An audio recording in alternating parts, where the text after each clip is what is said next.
All right, hello. In this video, I'm going to show you how to use some of the sample code in Robot C using robot virtual worlds to have your students try to simulate some motion and then apply it on the real robot. All right, so here's Robot C, and just a couple quick reminders to get things set up here. You want to change your compiler target to virtual worlds. That will make it so it actually goes into the simulation environment and not to a real robot. And then you also want to select your platform type. So this will change depending on what you're using. I am using the Vex 2.0 Cortex with my Vex Clawbots for my class, so I want to click on that. And then in the window, you want to select which virtual world to use. So the Curriculum Companion is my favorite because it has some of the basic, just straightforward motion challenges that also have some measurement tools for you to use. So click on that. All right, so I want to open some sample programs to try out. It will typically take you to this folder at first where you got some basic movement and some other stuff, and I'm going to show you some of the other ones a little bit later. But basic movement, move forward. For my instructional plan, it's literally just moving forward and then stopping before the end of a table. That is the challenge. But you can make it more complex if you would like. You could add some turns. You could make them spin in a circle, like really whatever you want. I just wanted to make it simple to show kind of how simulation works. All right.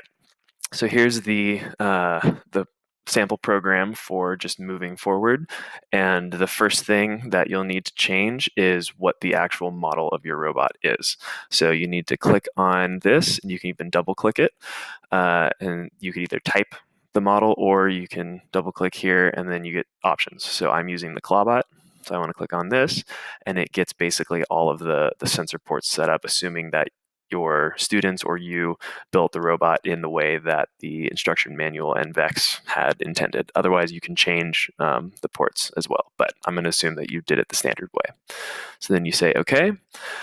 All right, and we can just start with this basic moving forward code, just like with the Palm Island example from before, where students were just getting a hang of what simulation is and how to run the programs. You want to download to the robot, and then it will take you to it will actually take you to this page. Sorry, I had it set up before. It might ask you to do a login. You can say login as a guest. If you have an actual login with Robot Virtual Worlds, it saves your progress and you can get badges and see kind of what you're doing. So, but I'm just going to log in as a guest for now. So you can choose your robot. You want to make sure it is the same model as the one that you set in your program. So I'm using the Clawbot, so there you go. And then we can go to movement, and now you can see here are the simulations that you can try out. So there are some special ones that have you go like forward, backwards. There are some labyrinth challenges. There's all sorts of stuff. But for this challenge, I'm just going to make it go straight forward. Okay, so I'm going to use this, driving straight one, start the activity. And you can see the simulation here. So there are a couple things that I want to show you. So you either hit play, and play actually runs the program. So you can see there the robot goes. You can reset, and it brings it back. If you go home, it'll take you to the menu. I'm not going to do that one. There are a couple different camera angles that you can use. There's the one, which is this angle right here behind the robot. 2 is straight up above it, and that's the one that I'm going to use. 3 also gets a little bit higher, but it's straight up above it. You could also use the sensor button so you can see that it is in this simulation detecting the obstacles, but we're not using that, so you can ignore that. All right, so I'm going to go back to this second camera to see from above. And the other part that I want to show you is you can see the path that the robot is going to take by clicking on this button at the very, very top on the right. And then it highlights this second button down below. So the path is the red line, but this other button actually puts markers on the simulation. So you can click on it. Sometimes it messes up and you might have to click it twice, but you can click on the end of the path. So that is not working, so I'm going to try again. There we go. and it will put up a marker that tells you how far away that is. So that is 1.22 meters. That's not necessarily saying that the robot will actually travel there, which you'll see in a second. This is just the direction that it's moving at that time, but it's not that line is not an accurate distance measurement. So I'm just going to say, just to show you, look, there was 1.22 meters. So now I can run the program, and the robot will start moving, and you'll see it actually passes. So that's why it is not accurate. So basically what I'm going to have my students do is select a line on this simulation. So I'll reset, and unfortunately resets the camera also. Add a marker on, let's say, this second line right here, or sorry, the first major line, the fourth of these, or actually the third of the smaller lines. And I have to unfortunately do that again. Uh, okay, right there.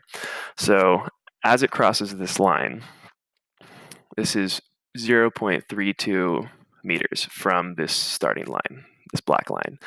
So the other challenge that you're going to have to talk about with your students is where on the robot is that starting line. You can see it's a little bit in front of the middle of the wheel, and yeah, it's kind of the best marker. You might be able to see a marker somewhere in the body of the robot, but there are these little posts coming out of the wheel, so I'm going to choose to use that. So I want to try to figure out how to get my robot to mark, or to get to this 0.32 meters.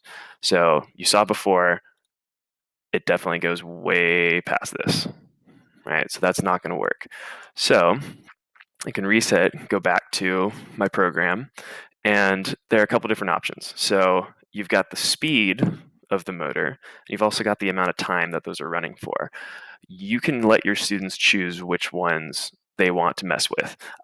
But to be proper scientists, we're only going to choose one. So either choose the motor speed or the time. So if I want to choose the motor speed, I'm going to keep this time at 3,000 milliseconds, which is essentially 3 seconds.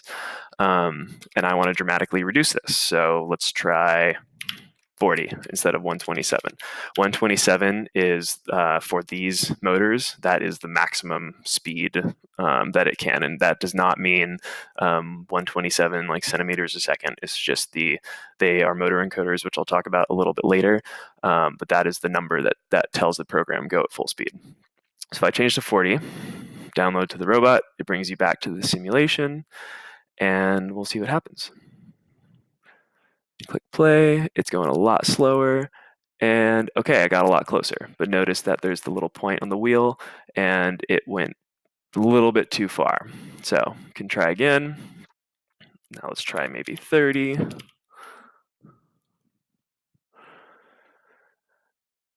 And hit play again.